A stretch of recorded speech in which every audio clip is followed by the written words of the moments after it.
Imagine owning a highly successful restaurant. You've got this loyal base of regulars, right? They're sitting at your tables, coming in every single week, ordering like the exact same favorite Right, dishes. the reliable customers. Exactly. But then one day, you decide to just completely overhaul your entire menu. And why? Well, because you noticed a bunch of people uh, glancing at your window display as they walked by, and you suddenly wanted to cater to them. Which is, a pretty risky business move. Oh, it's a disaster. Because Because meanwhile, you completely ignore what the paying regulars actually want, and your core business just starts to bleed. And according to a fiercely debated new critique of Hollywood we're looking at today, that scenario isn't just like a fun metaphor. yeah, the source argues it's exactly what the entertainment industry has done to comic book and movie fans over the last decade. Right. Welcome to the deep dive. Okay, let's unpack this. Our mission today is to explore a really passionate, highly critical breakdown we've received regarding the current state of pop culture. Yeah, we are really looking at the mechanics behind Hollywood's recent stumbles, the rise of what this critique calls access media, Yeah. and this alleged war on traditional fandom. And right off the bat, we need to be really clear with you. The perspective we are exploring today presents a very specific, highly charged viewpoint on nerd culture and entertainment journalism. Exactly. Our goal isn't to take a side here or, endorse these views. Right. Our goal is to neutrally lay out these arguments so you can look under the hood and really understand the mechanics of this massive cultural debate. Like, how did the supposedly fun world of superheroes turn into this intense cultural battlefield? Well, to understand that, we kind of have to look at the entire ecosystem Mm-hmm. because the argument we're analyzing today, it frames this conflict not just as a binary fight between angry fans on one side and disconnected studios on the other. It's more complicated than that. Yeah, exactly. It presents this deeply dysfunctional triangle. You have the massive mega corporations making the content. Then you have a specific type of media acting as a bridge, or really a gatekeeper. And then finally, you have the audience. Okay, so three distinct players. Right. And according to this theory, the flow of communication between those 3 points hasn't just naturally broken down. The critique argues it's been actively manipulated. And the timeline for this breakdown, it actually traces back to a really specific misinterpretation of audience data, right? Like, let's go back to 2014. Yeah, 2014 is the turning point here. Because, according to the commentary, this entire paradigm shift started with a simple Facebook poll. And this poll supposedly found that 50% of the population was, quote unquote, interested in comics. Which, I mean, if you're a studio executive looking at that, it sounds like an absolute goldmine. Oh, for sure. On paper, absolutely. If you are sitting in a boardroom, market expansion is the ultimate goal. But this is where the argument highlights a fatal flaw in how corporate structures actually process data. How's Well, the critique argues that Hollywood and major comic publishers took this raw, incredibly vague data point and just completely misread it. Like they didn't understand the context. Exactly. They conflated passive social media behavior like, clicking a thumbs up on an Avengers trailer as you scroll with active consumer behavior. They interpreted interested in to mean, hey, half of our active paying customer base is female. Wait, really? So you're telling me a single broad social media metric completely rewired billion-dollar studio strategies overnight? According to the theory we're looking at, yeah, it was a massive leap. The industry suddenly decided that their creative output, their staffing, everything needed to reflect a 50-50 demographic split to cater to this perceived new audience. Oh. Yeah, the argument is they fundamentally altered their product to chase the window shoppers, to use your restaurant metaphor. But the reality on the ground was like wildly different from that data. The provided critique gives this really fascinating counter anecdote to kind of ground this abstract data in reality. Oh, the comic shop owner story. Yeah. They talk about this specific comic shop owner trying to run a business in San Francisco. And, San Francisco is a highly progressive city. And this owner tried very hard to cultivate a diverse, family-friendly store. Right, an ideal testing ground for this theory. Exactly.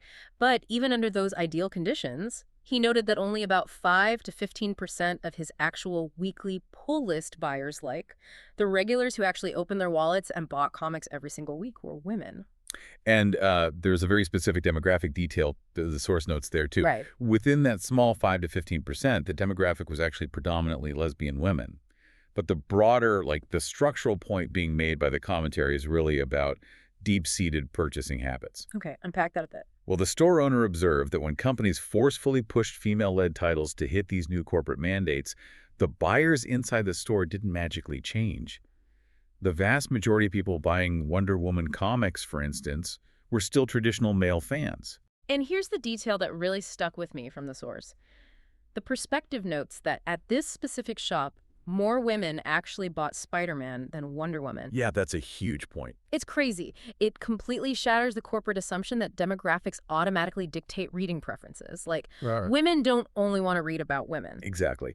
The argument here is that the industry essentially abandoned a reliable, paying consumer base to chase this Fandom demographic constructed from really bad data. Right. But the critique goes deeper. They ask, well, why did the industry so blindly accept this bad data in the first place? And the answer they suggest lies in the evolution of entertainment journalism in the early 2000s. Okay, yeah. Because as nerddom became mainstream and, highly profitable, the media covering it changed completely. The critique argues we saw this massive influx of what it explicitly labels political washouts. Yes. And to understand this mechanism, you really have to look at the career trajectory in digital media at the time. Right, the shifting digital landscape. Yeah. The argument holds that these specific journalists didn't enter the pop culture space because they had a deep, historical love for comic books or video games. What was their motive then? Well, the source claims they entered because they wanted to be cultural tastemakers. Like, maybe they originally wanted to write for prestige political magazines, but those jobs were incredibly scarce. So they end up at pop culture blogs. Precisely. And the critique argues they brought that prescriptive political framing right along with them. So basically, instead of just reporting on what the culture is, they saw it as their job to dictate what the culture should be, like a totally top-down approach. Yeah, exactly. And that leads directly to how this media pressure actually materialized in the boardroom and eventually up on the big screen. The critique gets very specific here about corporate mandates, starting with the Marvel Cinematic Universe. Oh, let's definitely talk about Marvel. Because the theory argues that Kevin Feige, the head of Marvel Studios, didn't just suddenly pivot to female-led projects like Captain Marvel or the Wasp out of, organic grassroots fan demand. Right. The narrative here suggests that around 2018, right after the massive financial success of DC's first Wonder Woman movie, the media pressure just reached a boiling point. Okay. If you look at the mechanics of a press junket, where executives and actors sit in a room and get interviewed by dozens of outlets all day, the critique claims the media constantly hounded Marvel with questions about their lack of female representation. So it became a major PR liability for them. Exactly. It was a liability. So eventually, the argument says Marvel bowed to this specific media pressure. They publicly committed to prioritizing female characters almost entirely just to appease the press. And we see this exact same pattern described over at DC, too. The perspective points to these rumored corporate directives like a strict mandate that the upcoming Wonder Woman reboot absolutely must have a female director, regardless of who might actually be the best overall fit for the script. Right, or the hiring of Craig Gillespie to direct the new Supergirl movie. Yeah. And the core grievance here from the source is that these decisions are being made strictly to appease media optics and hit diversity quotas, rather than to actually serve the narrative. Which brings up the critique's fascinating comparison between the two Wonder Woman films.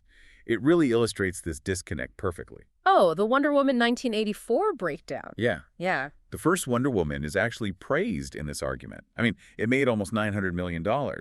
And the theory suggests it succeeded because it had a genuine organic perspective behind it. But then they heavily criticized the sequel, Wonder Woman 1984. Yeah, this part of the breakdown is incredibly sharp. The argument claims the creators of Wonder Woman 1984 were existing in such a corporate ideological bubble that they completely missed a massive ethical issue in their own script. The consent issue. Right. For those who haven't seen it, the film features this scenario involving body swapping, where the protagonist essentially overrides a man's bodily consent so she can spend time with her deceased boyfriend. It's a very dark concept. It is. And according to the critique, the filmmakers were just completely oblivious to how horrifying and controversial this concept was until the general public actually pointed it out after the movie was released. And if we look at the mechanics of why that happens, the source argues it's because the internal feedback loop was completely broken. How so? Well, the theory asks you to just imagine the public reaction if the gender roles in that consent scenario were reversed. Oh, the backlash would be massive. Exactly. It's used as prime evidence that studios are blindly executing these mandates about empowerment without actually understanding the nuanced implications of what they are writing. And because of this broken feedback loop, the critique's outlook on future projects is, well, pretty bleak. Like, they specifically predict that the upcoming Supergirl movie will be mediocre, maybe gross around $400 million, be quickly forgotten, and here's the really crucial part, that its financial underperformance will be immediately blamed on fan sexism. What's fascinating here is the core grievance being articulated by the source. Because the argument isn't that traditional fans are inherently angry at seeing women on screen. Right, they aren't rejecting casting changes in a vacuum. Exactly. The theory contends that fans reject these choices when they feel the mechanics of the story have been hijacked.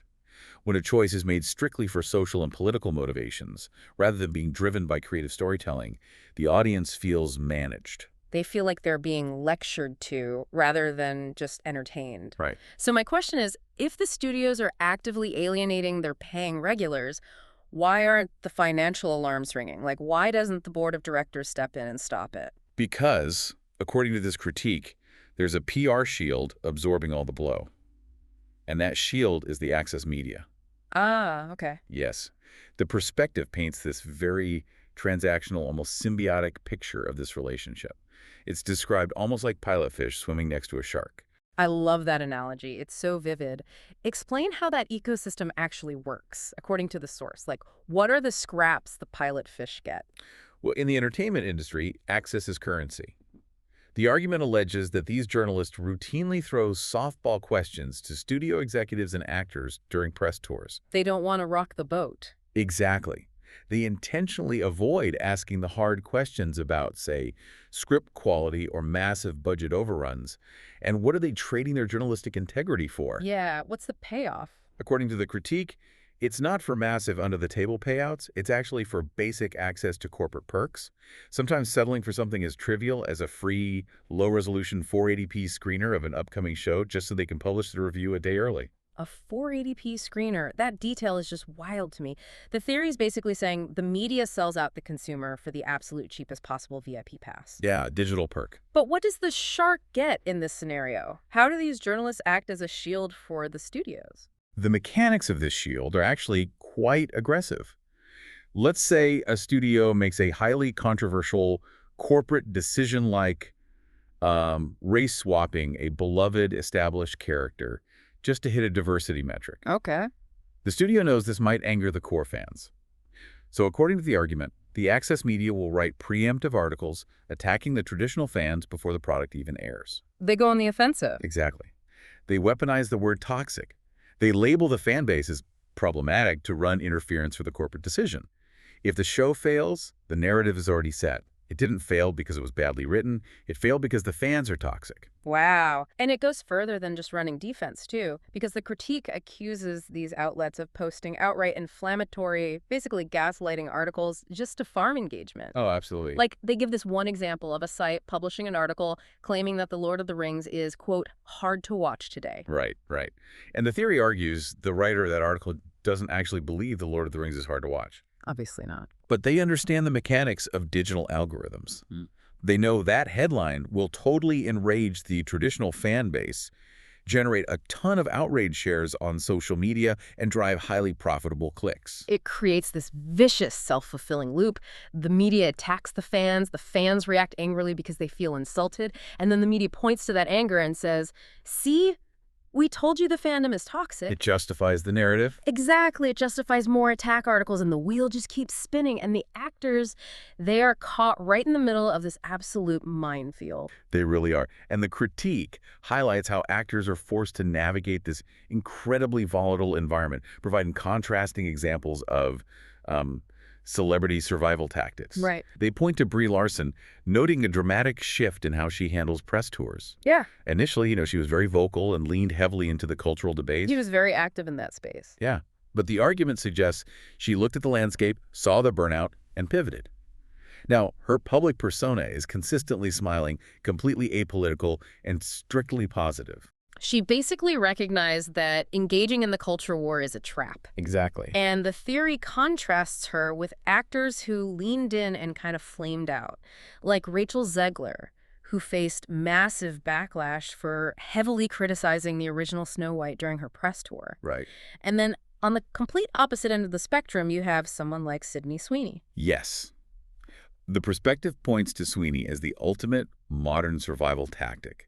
She stays entirely apolitical. She completely avoids the media-generated drama. Smart move. Very smart. Because the mechanism of her success is that by remaining broadly appealing, she reaps massive financial rewards from mainstream brand deals like, liquor sponsorships. Yeah. Which are far more lucrative than the movie salaries themselves. Oh, for sure. The smartest play for talent right now, according to the source, is to circumvent the access media entirely. Okay, hold on. Let me get this straight, because I have to push back a little on the framing here. Go for it. This critique lays so much of the blame at the feet of these journalists, painting them as these, ideological masterminds trying to socially engineer fandom. But are they really masterminds, or are they just hamsters on an engagement wheel? That's a fair question. If the digital economy structurally rewards outrage, aren't these writers just forced by algorithms to write whatever gets clicks, regardless of their actual ideology? That is a very valid counterpoint. The critique does seem to assume malice and ideological intent, where the explanation might simply be, a completely broken economic incentive structure. Right, because nuance doesn't pay the bills. Outrage does. Exactly. When a publication's survival depends on ad revenue, nuance is dead. However, the perspective we are mapping out today would likely counter that, regardless of the why. Whether it's ideology or economics, the effect is exactly the same. The traditional fan is villainized. Yes.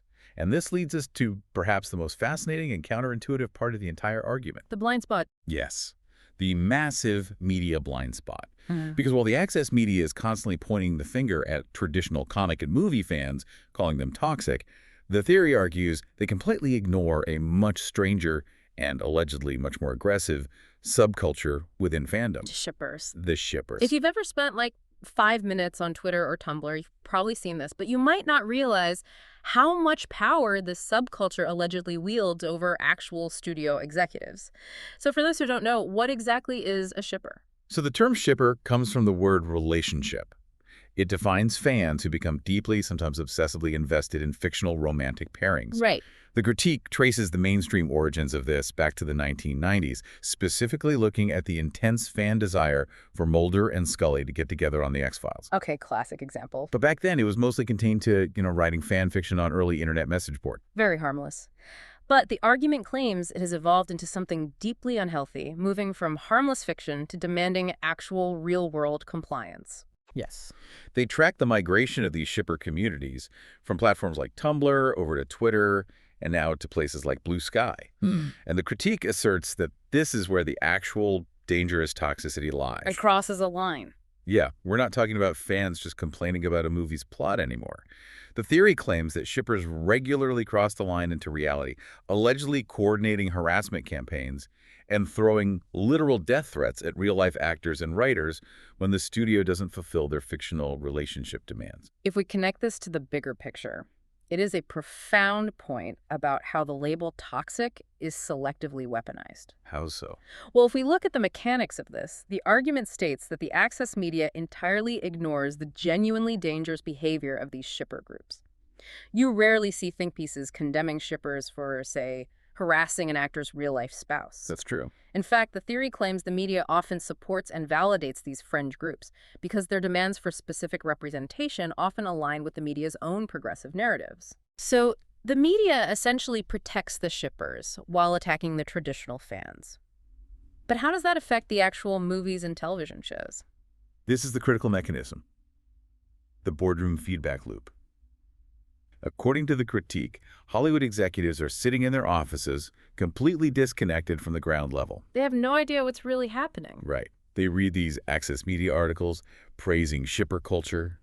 They look at Twitter and see a specific shipper hashtag trending because, well, a coordinated group of maybe 5,000 highly active users tweeted it 100 times each. And the executives mistake that fabricated digital noise for mainstream audience demand. Yeah. They think, wow, people really want this specific dynamic.